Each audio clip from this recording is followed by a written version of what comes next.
All right. Next up, we have Sid.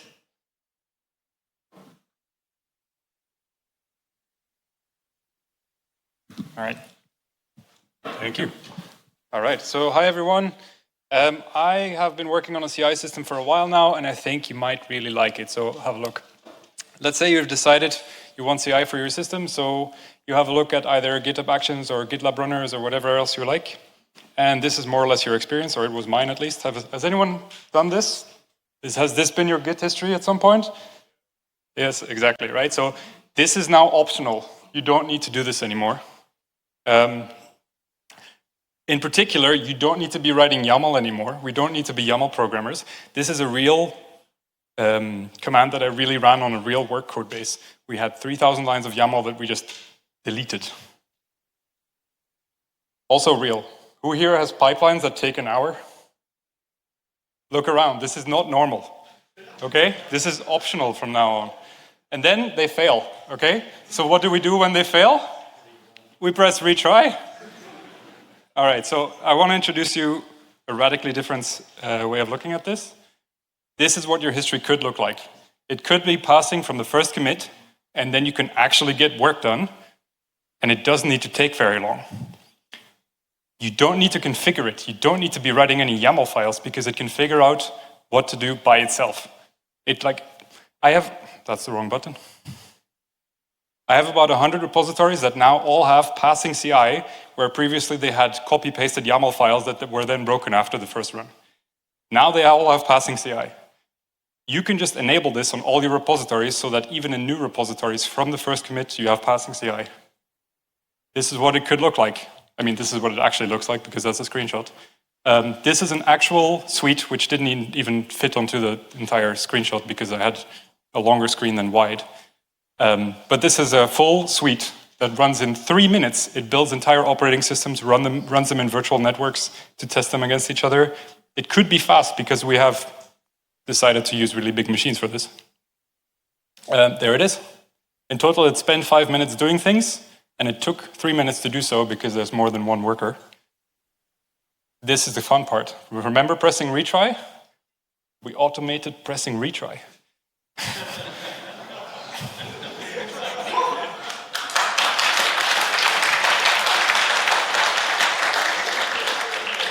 And you might think, well, I'm pressing retry, that takes me however long it takes to press a button, right? But no, because actually, when you press retry, that means the CI system waited for you to see that it was broken and then press retry, and then it has to rerun again. And if you do this automatically, like this does it, then it becomes a zero-time event, and this just saves you hours instead of however long it takes you to click something. Here's the second cool part. Any failing build will give you a command that you can paste into your terminal and reproduce the same failing build locally, or succeeding build, whatever. Now you don't have to push a commit to get CI working again. You can get everything working locally, then push and see it passing.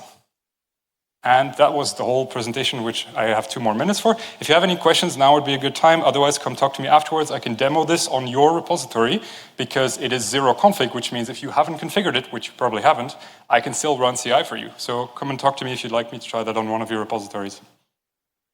Any questions? Yeah, 1 minute for a question if you want.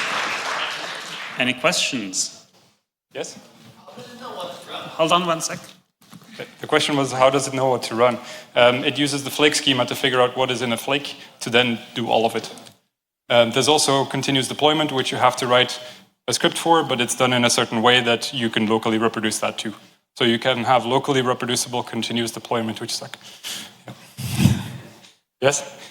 Can I have self-hosted runners? Can you have self-hosted runners? Yes. So there is hosted and self-hosted runners for GitLab, GitHub, and you can also host a leader yourself and for GitLab and GitHub. Yes. I have 1 more minute for another question. Yes.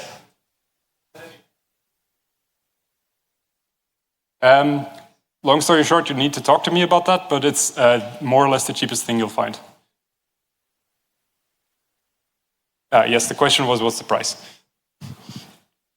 All right, I have 45 seconds, otherwise I'll... Yes?